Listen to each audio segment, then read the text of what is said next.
Est-ce que tu crois à la méritocratie et au fait que certaines personnes naissent avec certains privilèges, certains avantages qui leur permettent de réussir mieux que les autres? C'est un débat que j'ai eu sur TikTok cette semaine. Il y a une créatrice de contenu qui s'appelle Jill qui a fait un podcast de 35 minutes sur une chaîne YouTube que je n'ai pas vue, mais un extrait de 30 secondes a été coupé de cette interview et dans cet extrait, elle parle elle a un peu un discours assez cash où elle dit quand on veut on peut, il suffit de travailler, enfin un discours assez punchy, assez cash sur le fait que faut se bouger et que quand on se bouge, on peut obtenir des choses. Et en fait, cet extrait a été sorti de son contexte a priori. Ça a fait le buzz sur TikTok, comme quoi les gens disaient que ses discours étaient problématiques, qu'elle était née avec une cuillère en argent, c'était facile pour elle, etc. Et en gros, tous les commentaires lui disaient de se remettre en question, en gros, elle avait de la chance, etc. Je ne suis pas du tout d'accord avec ce genre de propos, bien que ce soit tentant de trouver des excuses pour justifier le fait qu'on soit dans une relation toxique, qu'on n'ait pas d'argent, qu'on soit dans un taf horrible, un pays horrible ou quoi. Je ne suis pas du tout de cet avis-là, et du coup, j'en ai fait une vidéo sur TikTok, et j'ai eu pas mal de gens qui étaient d'accord avec moi, mais d'autres pas du tout, qui me disaient que la méritocratie n'existait pas, que c'est facile quand on a de l'argent, quand on est beau, le beauty privilège, etc. Et je ne suis pas du tout d'accord avec ça, parce qu'en fait, ce que j'expliquais, c'est que peu importe ce que tu crois, tu as raison. Donc si tu es persuadé que la méritocratie n'existe pas et que toi, tu n'as pas les privilèges pour réussir, tu ne réussiras pas. Parce qu'en fait, tu te mettras jamais en mouvement pour réussir puisque tu crois que tu n'y arriveras pas à cause du fait que la méritocratie n'existe pas. Et en fait, beaucoup de gens se trouvent des excuses, c'est inconscient, c'est de l'auto-sabotage, mais en fait, quand tu te dis que tu n'as pas de chance de départ, tu n'as pas les bons contacts, les bonnes relations, le bon physique, le bon sexe, la bonne nationalité, la bonne origine, etc., en fait, tu pars directement perdant. Et c'était le propos que je voulais véhiculer dans ce TikTok, c'était de dire, en fait, oui, quand on veut, on peut, parce qu'en fait, je pense qu'il y a toujours un moyen d'arriver à ce que tu souhaites. Et justement, au lieu de te dire « je ne peux pas parce que », dis-toi plutôt « comment je fais pour arriver à ce que je souhaite ?»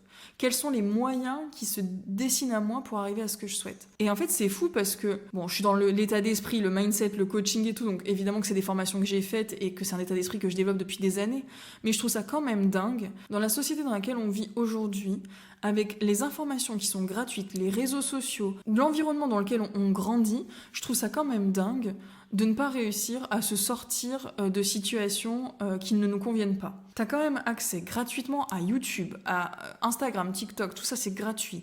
ChatGPT, t'as l'intelligence artificielle, t'as tout pour t'assister gratuitement sur n'importe quel domaine. T'as des gens qui prennent la parole tous les jours sur des sujets, sur tous les sujets qui existent.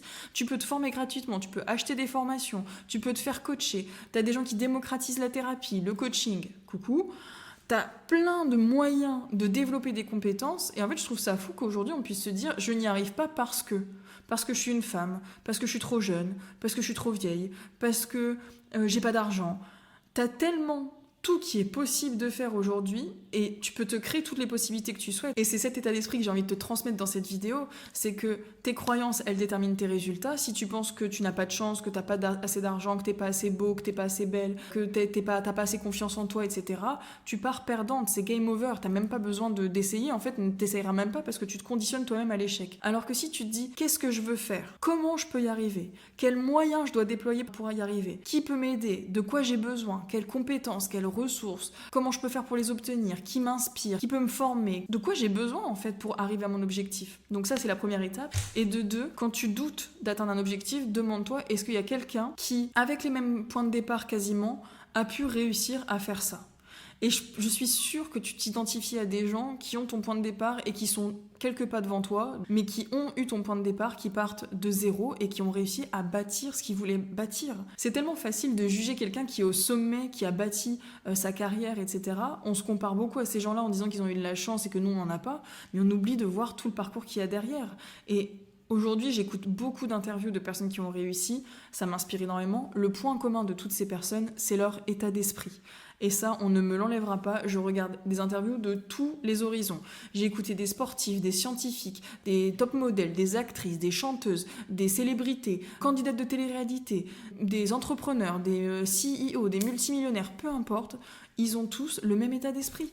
Ils sont tous partis de zéro parce qu'ils sont pas nés avec leurs compétences à la naissance, et ils ont tout développé, ils ont persévéré, ils se sont pris des portes, ils ont chuté, rechuté, ils se sont fait humilier, ils se sont fait insulter, ils ont continué, et aujourd'hui ils en sont là où ils sont parce qu'ils ont continué. Et ça, je trouve ça super inspirant. Et ce que je trouve dommage aujourd'hui, c'est qu'au lieu de s'inspirer de ces personnes-là pour se dire comment je fais pour faire pareil, on préfère les descendre et leur dire tes propos sont problématiques, c'est facile pour toi, etc. plutôt que de se dire, de prendre sa responsabilité et de se dire mais moi comment je peux faire la même chose ? Qu'est-ce qui m'inspire dans ce qu'elle dit ? Je trouve ça dingue qu'on ne s'inspire pas des gens qui ont réussi et qu'on soit plus en train de les descendre ou de leur dire que leurs propos sont problématiques, plutôt de se remettre en question soi-même, de se l'approprier en fait. Donc si tu regardes cette vidéo et que tu as été jusqu'au bout, je pense que tu as déjà un état d'esprit qui est assez développé, en tout cas tu es assez ouvert sur ce genre de sujet.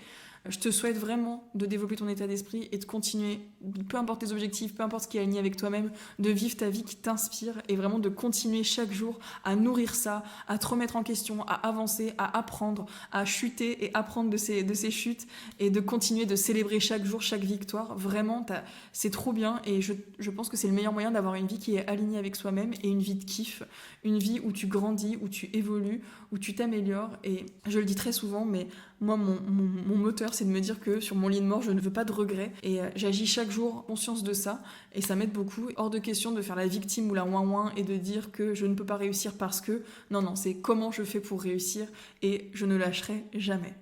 J'espère que je t'ai transmis un peu de cet état d'esprit dans cette vidéo. Je te dis à demain pour la prochaine vidéo.